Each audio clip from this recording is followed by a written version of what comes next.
The crisis of credit, visualized. What is the credit crisis? It's a worldwide financial fiasco involving terms you've probably heard like subprime mortgages, collateralized debt obligations, frozen credit markets, and credit default swaps. Who's affected? Everyone. Years ago, the investors are sitting on their pile of money, looking for a good investment to turn into more money. Traditionally, they go to the U.S. Federal Reserve, where they buy Treasury bills, believed to be the safest investment. But, in the wake of the dot-com bust in September 11th, Federal Reserve Chairman Alan Greenspan lowers interest rates to only 1% to keep the economy strong. 1% is a very low return on investment, so the investors say, no thanks. On the flip side, this means banks on Wall Street can borrow from the Fed for only 1%.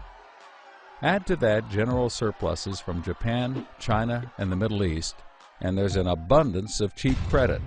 This makes borrowing money easy for banks and causes them to go crazy with leverage. So Wall Street takes out a ton of credit, makes great deals, and grows tremendously rich, and then pays it back. The investors see this and want a piece of the action, and this gives Wall Street an idea. They can connect the investors to the homeowners through mortgages. The lender sells it to him for a very nice fee. The investment banker then borrows millions of dollars and buys thousands more mortgages and puts them into a nice little box. This means that every month he gets the payments from the homeowners of all the mortgages in the box. Then he sicks his banker wizards on it to work their financial magic, which is basically cutting it into 3 slices: safe, okay, and risky. They pack the slices back up in the box and call it a collateralized debt obligation, or CDO. A CDO works like 3 cascading trays. As money comes in, the top tray fills first, then spills over into the middle, and whatever is left into the bottom. The money comes from homeowners paying off their mortgages. If some owners don't pay and default on their mortgage, less money comes in, and the bottom tray may not get filled. This makes the bottom tray riskier and the top tray safer. To compensate for the higher risk, the bottom tray receives a higher rate of return, while the top receives a lower, but still nice return. To make the top even safer, banks will insure it for a small fee called a credit default swap. The banks do all of this work so that credit rating agencies will stamp the top slice as a safe, AAA rated investment, the highest, safest rating there is. The OK slice is BBB, still pretty good, and they don't bother to rate the risky slice. Because of the AAA rating, the investment banker can sell the safe slice to the investors who only want safe investments. He sells the OK slice to other bankers, and the risky slices to hedge funds and other risk takers. The investment banker makes millions. When homeowners default on their mortgage, the lender gets the house, and houses are always increasing in value. Since they're covered if the homeowners default, lenders can start adding risk to new mortgages, not requiring down payments, no proof of income, no documents at all. And that's exactly what they did. So instead of lending to responsible homeowners, called prime mortgages, they started to get some that were, well, less responsible.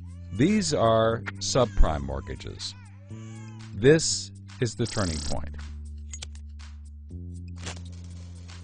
So get into a CDO and sell slices to the investors and others.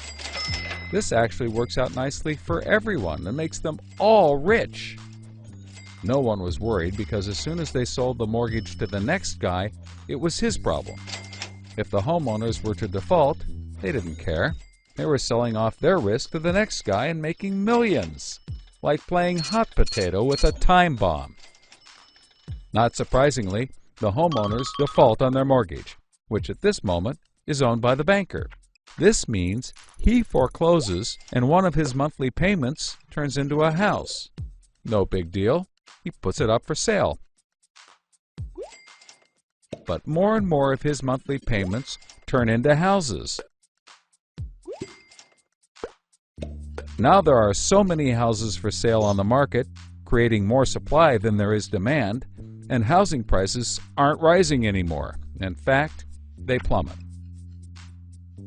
This creates an interesting problem for homeowners still paying their mortgages. As all the houses in their neighborhood go up for sale, the value of their house goes down, and they start to wonder why they're paying back their $300,000 mortgage when the house is now worth only $90,000. They decide that it doesn't make sense to continue paying, even though they can afford to, and they walk away from their house. Default rates sweep the country and prices plummet. Now sell to everyone, but nobody wants to buy his bomb. He's freaking out because he borrowed millions, sometimes billions of dollars to buy this bomb, and he can't pay it back. Whatever he tries, he can't get rid of it. But he's not the only one. The investors have already bought thousands of these bombs. The lender calls up trying to sell his mortgage, but the banker won't buy it, and the broker is out of work. The whole financial system is frozen, and things get dark.